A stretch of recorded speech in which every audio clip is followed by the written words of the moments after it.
Hello everyone. ఈ వీడియోలో మీకు బీటెక్ స్టూడెంట్స్ ఎవరైతే ఉన్నారో వాళ్ళకి first unit MESC matrices and క్యాలిక్యులస్లో ఫస్ట్ యూనిట్ నుంచి షార్ట్ ఆన్సర్స్ ఎలా అడగడానికి ఛాన్సెస్ ఉన్నాయో కొన్ని శాంపుల్ క్వశ్చన్స్ మీకోసం ఇక్కడ డిస్కస్ చేద్దాం అనుకుంటున్నాను. ఇవి కూడా మీకు బాగా హెల్ప్ఫుల్ అవుతాయని నమ్ముతున్నాను. Okay, so first, always number of question papers repeated question define rank of a matrix. So ikkada meeru you can take the rank of a matrix R, then R plus 1th order minus R zeros అని ఒక definition ఉంటుంది text బుక్లో లేదా మీ నోట్స్లో.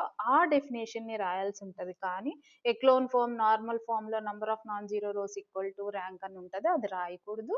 రాస్తే మీకు marks వేయడం కష్టం. Okay, so define rank అంటే స్టాండర్డ్ ఫామ్స్లో ఆర్ స్మాల్ ఆర్ తీసుకొని ర్యాంక్ స్మాల్ ఆర్ ఎప్పుడు అవుతుంది అనే డెఫినేషన్ ఉంటుంది, దాన్ని మాత్రమే రాయాల్సి ఉంటుంది. Next, define symmetric and skew symmetric matrices. మీకు ఇది familiar question, so you can write it by using the matrix A equal to matrix of Aij order ni తీసుకొని రాయొచ్చు, లేదా A equal to A transpose A equal to minus A transpose కూడా తీసుకోవచ్చు. అదొక question. Next, define echelon form of a matrix with an example ఒక question. Define normal form of a matrix with an example ఒక question. So next, example అనేది normal ఫామ్కి ఎలా reduce చేస్తామో example ఇస్తే సరిపోతుంది. ఎక్లోన్ ఫామ్లో ఫామ్ ఎలా ఉంటుంది, లోయర్ ఎలిమెంట్స్ అన్ని జీరోస్ ఉంటాయి, అలా ఎగ్జాంపుల్ ఇస్తే సరిపోతుంది. ఫస్ట్ మీరు డెఫినేషన్ రాసి దానికి సంబంధించిన ఎగ్జాంపుల్ కింద రాయాల్సి ఉంటుంది. Next, define consistence and inconsistence of a matrix. ఇది ఒకటి చాలా చాలా ఇంపార్టెంట్ క్వశ్చన్. కన్సిస్టెన్సీ అంటే ఏంటి, ఇన్కన్సిస్టెన్సీ అంటే ఏంటి? సింపుల్గా రాసేయచ్చు. Rank of A equal to rank of AB అయితే కన్సిస్టెన్స్ అవుతుంది. Rank of A is not equal to rank of AB అయితే ఇన్కన్సిస్టెన్స్ అవుతుంది. షార్ట్ ఆన్సర్ క్వశ్చన్స్ మీరు ఎంత షార్ట్గా రాయగలిగితే ఈజీగా అంత షార్ట్గా రాయండి. సో బికాస్ మీకు ఒకటే మార్క్ కాబట్టి సింపుల్గా షార్ట్గా రాయడానికి ట్రై చేయండి. Next, trivial and non trivial solutions. Trivial non trivial solutions ఎప్పుడు వస్తాయి? Homogeneous system AX is equal to జీరోని సాల్వ్ చేయాలంటే then A reduce into the echelon form, then we can get the trivial and non-trivial solutions. So ఆ trivial non trivial solutions ఏ కేసెస్లో వస్తాయో రాయాల్సి ఉంటుంది. Next, state the conditions of the non homogeneous linear system of equations. So statements, what are the conditions for non-homogeneous system of linear equations. Non-homogeneous system of linear equations. So state the conditions of non-homogeneous linear system of equations. First, non-homogeneous linear system ante enti, ax is equal to b. So ఇది solve చేయడానికి ఏ conditions apply చేస్తాం? First augmented matrix తీసుకొని reduce into the echelon form. So first condition rank of A equal to rank of AB. So then we get a solution. అందులో two types, unique and infinite solutions ఉంటాయి. Next condition, rank of A is not equal to rank of AB, the system has no solution, means inconsistent. అవి ఆ conditions ని రాయాల్సి ఉంటుంది ఈ question కి. Next, state the conditions of homogeneous linear system of equations. Homogeneous means AX is equal to zero. AX is equal to zero అయితే so conditions ఏంటి? Reduce the matrix A into echelon form. So rank of A equal to number of unknowns అయితే we have a zero solution, first condition.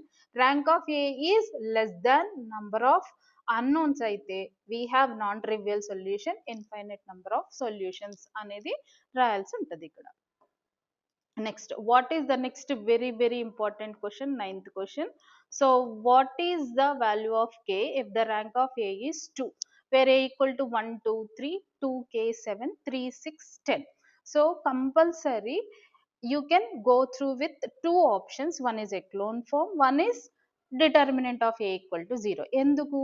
rank of A is 2 means R అయితే R plus 1th minus అన్ని zeros అవుతాయి. అంటే ఏంటి, rank 2 అయింది కాబట్టి A is a third order minor 0 అవుతుంది కాబట్టి determinant equal to 0, then we can get the K value. లేదు ఎక్లోన్ ఫామ్ చేస్తే లాస్ట్ రో మొత్తం 0 రో రావాలి, అక్కడ కే ఎలిమెంట్ ఉంటే then equate to the 0, we get the K value. Next, write the row elementary transformations on a matrix. Row elementary transformations అంటే ఏంటి, మనం ఎక్లోన్ ఫామ్ చేయాలంటే రో ఆపరేషన్స్ యూస్ చేస్తాం. అక్కడ రో ఆపరేషన్స్ ని ముందుకి వెనక్కి then we can multiply divided by element చేస్తాం కదా, అవన్నీ then we can write as a point what are row operations. Ith row jth రో ఎలా ఇంటర్చేంజ్ చేస్తాము, అండ్ మనం మల్టిప్లై విత్ స్కాలార్ చేస్తాం కాబట్టి మల్టిప్లికేషన్ డివిజన్ ఇవన్నీ పాసిబుల్ ఉంటాయని కండిషన్స్ ఉంటాయి. ఆ కండిషన్స్ 3 కండిషన్స్ రాయాలి. Next, state the conditions for existency of solution of AX is equal to B. ఇక్కడ 2 క్వశ్చన్స్ సేమ్ క్వశ్చన్స్ డిఫరెంట్ వేలో అడిగారు. ఇక్కడ 3 కండిషన్స్ రాస్తాం కానీ ఇక్కడ only 2 conditions. State the conditions of existency of solution. Existency of solution ఎప్పుడు అవుతుంది, rank of A equal to rank of AB అయితేనే సొల్యూషన్ ఎగ్జిస్ట్ అవుతుంది కాబట్టి దానికి సంబంధించిన 2 conditions, unique solution, infinite solutions. Rank of A equal to rank of AB అయితే then system consistent అవుతుంది, solution exist అవుతుంది. ఆ నంబర్ ఆఫ్ సొల్యూషన్స్ 2, ఒకటి యూనిక్ సొల్యూషన్, ఒకటి ఇన్ఫైనైట్ సొల్యూషన్ అని రాస్తాం. ఇక్కడ మాత్రం 3 కండిషన్స్ కంపల్సరీ 7th క్వశ్చన్ లో రాస్తాం. Next, what do you mean by direct methods? మీకు మీ సబ్జెక్ట్లో డైరెక్ట్గా సొల్యూషన్ వచ్చే మెథడ్స్ ఏమున్నాయి అంటే మీరు ఫస్ట్ యూనిట్లో ఏమేమి మెథడ్స్ డైరెక్ట్ మెథడ్స్ కింద చేశారో ఆ మెథడ్స్ని అంటే వాట్ డూ యూ మీన్, ఏంటి దాని మీనింగ్ ఏంటి అనేది రాయాల్సి ఉంటుంది ఈ క్వశ్చన్కి answer. Next, find K such that matrix A is singular. ఇక్కడ డైరెక్ట్గా ఇచ్చారు matrix A is singular. So ఇది 9th question and 13th question same, కానీ ఇక్కడ మనకి 2 ఆప్షన్స్ ఉన్నాయి. 9th క్వశ్చన్లో ఏంటది, ఎక్లోన్ ఫామ్ యూజ్ చేసుకోవచ్చు, డిటర్మినెంట్. కానీ 13th క్వశ్చన్లో ఆ ఆప్షన్ లేదు, ఖచ్చితంగా డిటర్మినెంట్ ఈక్వల్ టు 0. ఎందుకు, ఏ ఈజ్ సింగులర్ అన్నారు. సింగులర్ అంటే ఏంటి, det A equal to 0, then we can find the k value by using determinant a equal to 0. Next, what is diagonally dominant for Gauss-Seidel iteration method? Explain with an example.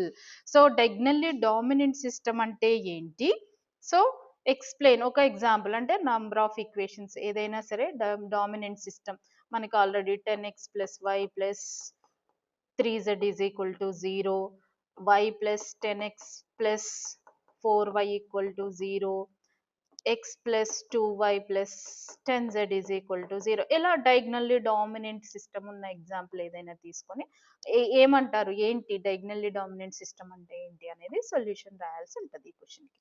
So ఈ type of questions మీకు first unit నుంచి short ఆన్సర్కి అడగడానికి ఎక్కువ chances ఉన్న questions. అంటే ఇంకా వేరేవి రావా, వస్తాయి, వేరేవి కూడా వస్తాయి, బట్ నంబర్ ఆఫ్ టైమ్స్ ఇలాంటి క్వశ్చన్సే రిపీట్ అయినాయి కాబట్టి ఇలాంటివి ఇంకా ఏమన్నా ఫస్ట్ యూనిట్లో ఉన్నాయి చూసుకోవడం, అండ్ ఈ క్వశ్చన్స్తో పాటు ఇంకా ఏమన్నా డెఫినేషన్స్ ఉన్నాయా అనేది చెక్ చేసుకుంటూ మీరు షార్ట్ ఆన్సర్స్ కూడా ప్రిపేర్ అవ్వచ్చు. ఈ వీడియో మీకు హెల్ప్ అయిందని అనుకుంటున్నాను. Thank you.